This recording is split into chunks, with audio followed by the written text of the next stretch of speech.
Guys, welcome back to the channel. Today we're charging here at Tesla at one of their supercharger locations in Alabaster, Alabama. It's at the Colonnade here right off the interstate. I think there are like 16 chargers, and yes, they have the magic dock in these chargers. Interesting, we have two locations in Alabama. One's in Prattville, Alabama, a little further south here, in between here at Alabaster and Montgomery, maybe a little closer to Montgomery, which is our state capital. So we're here to test this whole theory out and see how well that my Rivian R1T charges here at the Tesla Supercharger using the magic dock. All right, let me show you our state of charge, where we're at, and I'll go ahead and get all that plugged up, or get that pulled up here on the screen, and then we'll get this the app going, show you how that works, get it plugged in, and then we're going to go from 10% where we're at all the way up to 80, and we're cutting it off. That way we get the best charging possible and go from there. All right, so let me show you what we've got, and we will go from there. I'm going to put it back in all-purpose mode, so let me flip the camera around.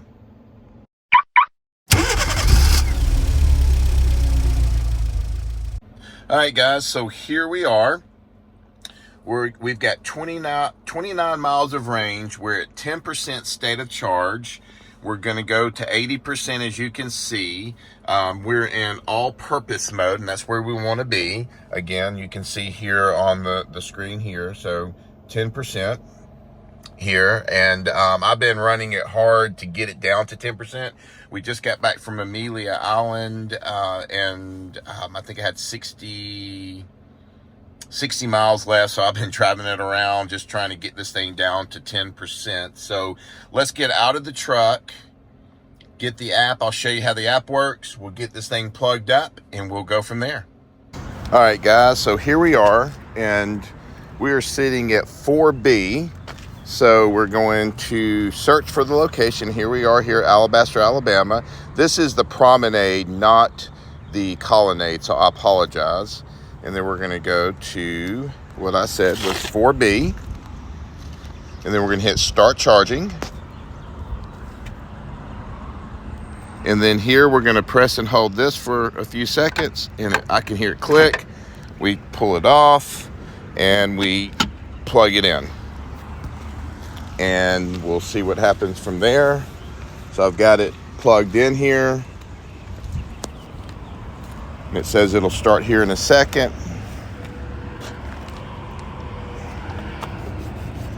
All right, there it goes, and we are initializing the charging session. Did not take long at all. So let's get back in the car here and see what's going on. All right, we're back in the car. We're sitting at 158, 159 kilowatts, 2.5 kilowatts an hour have already been thrown into the car. So 10%, we're now up to 30 miles. We did, when I plugged in, it was at 9%. So it went from 10 to 9 really quick. So yeah, so we're just going to continue this session here going. Now, here's where the problem's at. Let's get out and talk. All right. So this is 4B right here, and you can hear the fans going. This thing's going to town here. Here's the problem, 4B. 4B really is supposed to be sitting right here, but now I'm taking over a parking spot, which is, which one is this? That one is 4C, and really this thing is in pretty bad shape here. Tesla needs to come out and fix it. So I'm having to sit down in, or park in 4C spot in order to charge here at 4B. So I have taken up a spot, which really stinks Now there is one over here, and this is the reason why I chose this one. This is a 4D, but this is designed here, as you can see, is designed for disabled access, use last. So that's what we're doing, of course. But somebody could pull up on this side back in and get to it if they had to, and possibly somebody could get to this one too. But you know, this is 16 stalls, as you can see, all the way down at the promenade here in Alabaster. The interstate's just right over there, literally right off this main drag here. It's within minutes from the interstate. But the problem is going to be, how are all of us going to charge using the Tesla chargers with these shorter cables? I'm starting to see some cables online where it extends for you. I don't know, we probably need to get one and test it. I don't know if that's going to hurt anything, far as, you know, you're reducing your rate of speed for charging. Not quite sure, but it could. Okay, so we're now up here at 202 kilowatts, so 202 kilowatts. We are definitely rocking and rolling. We started at 9, we're at 13%. Now, the issue came here in the Rivian. I can choose Tesla. They've already got it in the system, but as you can see, it's not showing up. It's showing, it's showing where we're at here at the promenade, but it's not, Colonial Promenade Parkway, but it's not showing the Tesla charger. So when I set the address for here, I had to manually set it. I couldn't search for the charger, so therefore we did no preconditioning of the battery at all, unfortunately. All right, so I thought what we'll do is we're going to sit here to get to 80 miles, or 80% is where we're sitting. It says ends in 29 minutes. So we're roughly went from, if this goes right, from 9% to 80% in the Rivian R1T, and this is a large battery pack. It's going to take roughly 29, 30 minutes, call it 31, 32 minutes, something like that, is what it should take to get to 80%. We're at 50 miles now. We're holding at 204 kilowatts. So we're going to let this thing keep going for a few. But again, the way that these parking places are designed, it's just, it's not good. It's going to really tick off a lot of Tesla people, and rightfully it probably should. Tesla's going to have to do something about this, there's no doubt. But just kind of let me show you around real quick in this area so you can kind of see what's here. So if you do travel here to the promenade in Alabaster to charge, Tesla, Rivian, Ford, whatever it is, you'll be able to have some places to eat. So let me just kind of show you what's going on here. All right, so we're in the Lowe's parking lot. So here's all your Teslas, chargers. We're in the Lowe's parking lot. Directly across the street is a Chick-fil-A. You've got Cookie Store over there. You've got, way across the street, you got Moe's. And then if you come further down that direction, there's all kinds of eat-in places, fast food places, Buffalo Wild Wings, Dairy Queen, there's a Mexican joint, and then across the main road, which you're not going to want to do, which is directly that way, there's all other ones, Olive Gardens and all that stuff. And then this is the main road here, and it runs to the interstate, which if I zoom, you can see the interstate way over there. So yeah, so we've got the Magic Dock plugged in. We're charging up right now, right here, and everything looks to be going fairly well, other than taking up a parking spot. And we're sitting now at 206 kilowatts, and so we're bringing in 21.3 kilowatts an hour. We're in all-purpose mode. So we're at 21% right now. We're going all the way up to 80. So we're going to see how long that this session takes. So right now, charge time has been 8 minutes. And again, our battery pack is sitting at 22.3 kilowatts. Cabin and battery temps, 0.1 kilowatts an hour. And then accessories, 0.1 kilowatts an hour. So we're we're shoving the juice in. We're now at 207. Yeah, we're now at 207 kilowatts. So the battery is getting up to temp. One thing I don't know why Rivian does, but once you start charging, you can't see the battery temp anymore. I know you can go into the service modes and do all that, but anyway, this is more for every day, what you got to look for when you're traveling and you're stopping at Tesla and all that. Again, this is the Magic Dock. Tesla will be opening up Rivian this month, so we're in March. We'll be opening up sometime this month, and that will be great. I know Ford is the first one up to bat, and they're starting to charge now. So we're just gonna sit there and wait for our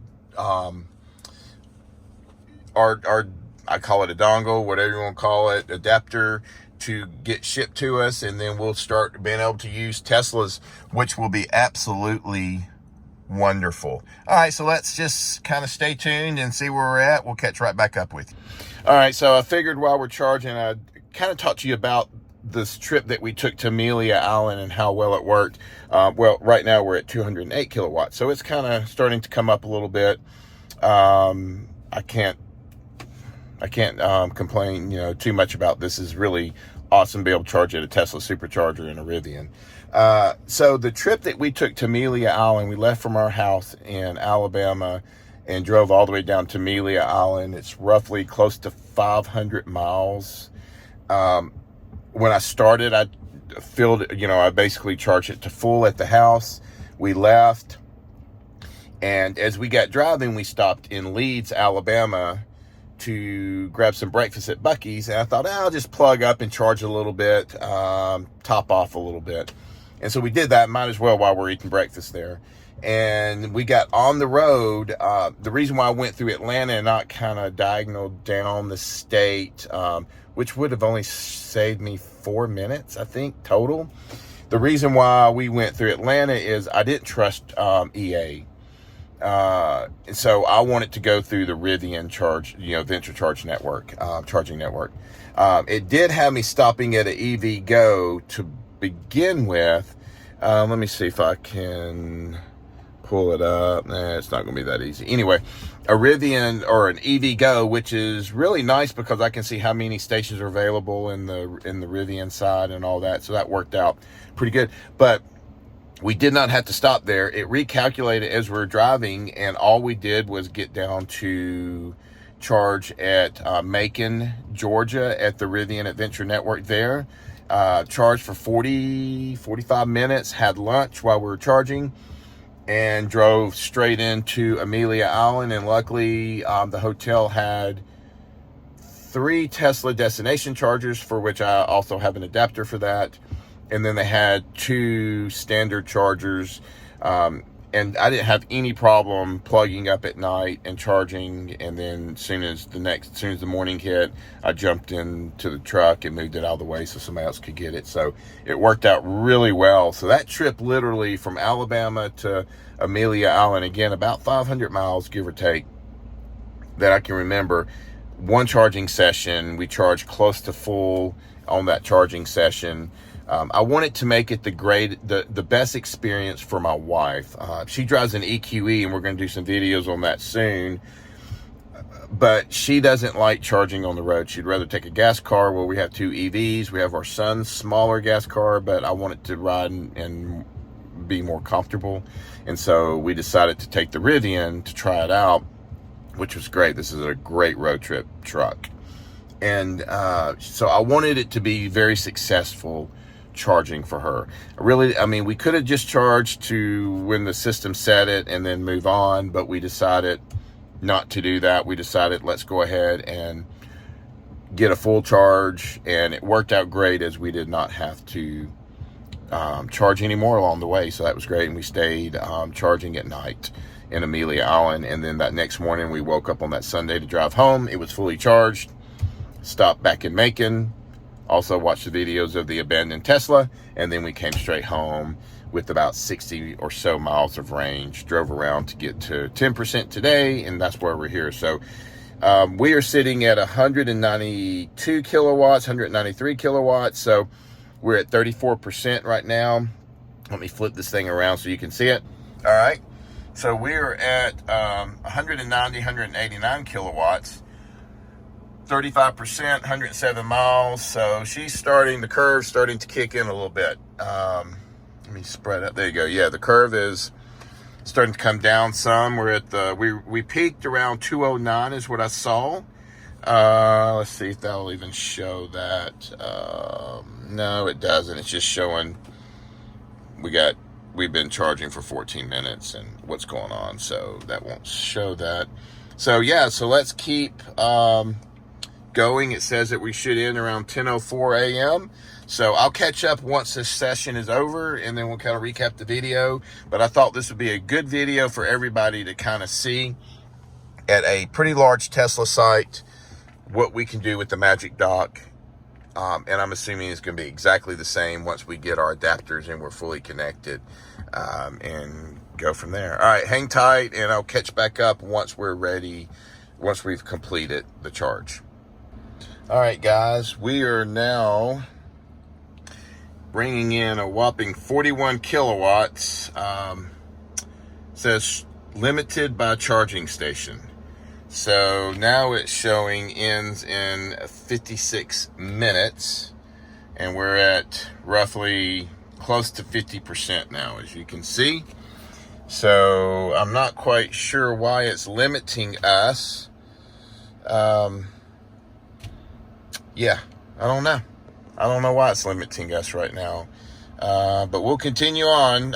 Hopefully this will speed back up. I really don't want to wait 56 minutes, but we can do that. I promise not to keep y'all watching it for 56 minutes. The beauty of videoing is crazy how fast we can accelerate that. Oh, and we've gone up to 57 minutes, 41 kilowatts still. All right, I just want to give you kind of a halfway mark I say halfway, a 50%, right at a 50% mark as to where we're at. So, yeah, we'll just wait here for it to get finished and go from there. All right, guys, we're close to 70%, saying that this session ends in 21 minutes. We're still holding steady at 43 kilowatts.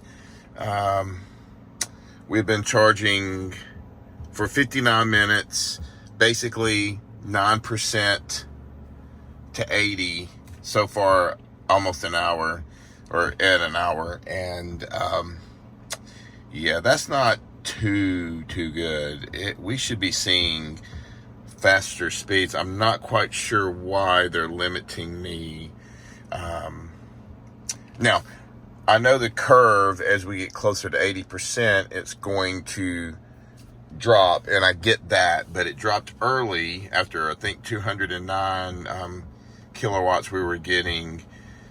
It dropped, and definitely it's limiting the session. I know at basically 70%, I'm able to pull more than 43 kilowatts. So I'm not quite sure what's going on, but I'm going to keep going. I want to see what this looks like. I don't think this is going to be any different when we get the adapters and we're fully opened for Tesla. I really don't see it being any different, but who knows? We'll see. We'll continue it on. All right, guys, hang tight. All right, finally finished. We delivered 97.7 kilowatts an hour. Charge time was 1 hour and 19 minutes. So a little ridiculous. So 95 kilowatt into the battery, into the battery, basically. The rest is probably just a drain on, as you can see, cabin battery temps and then accessories. So the app is saying about the same. It was about a $47 charge to charge this way. It's kind of pricey, but I get it. We've got 244 miles of all-purpose at 80%. If I switch this thing over to, let's see, well, we'll switch it over here in a few minutes, but it'll go up to conserve and all that. Oops, wrong place. Let me go back. So, $47 and change for 244 miles of range minus the 20 something miles it had on there. So still well over 200 miles for about 47 bucks. It kind of slowed down quite a bit real early. I'm not sure why, but hey, it is what it is. So there is the charging session summary, so you can see, and so that you'll know when you come out to any of the superchargers, you'll be able to see what's how this works through the app and all that. It's very simple. And yeah, so that's really about it. We got a Tesla right there pulling up. All right, let's wrap this thing up. All right, guys. So again, this thing delivered 97.7 kilowatts into the pack. 95 kilowatts is what the pack consumed, and the rest was used for cabin and battery temps and accessories. Again, I couldn't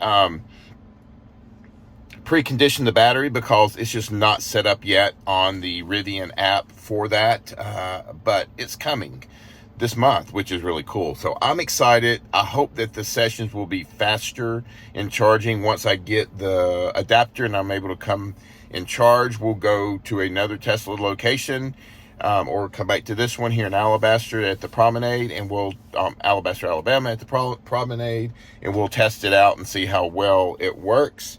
But I guess that's it. Again, it's a cool location. There's 16 chargers here at this location, and a lot of places to eat in walking distance as well. So there you have it. Rivian charging on the Tesla supercharging stations using the Magic Dock.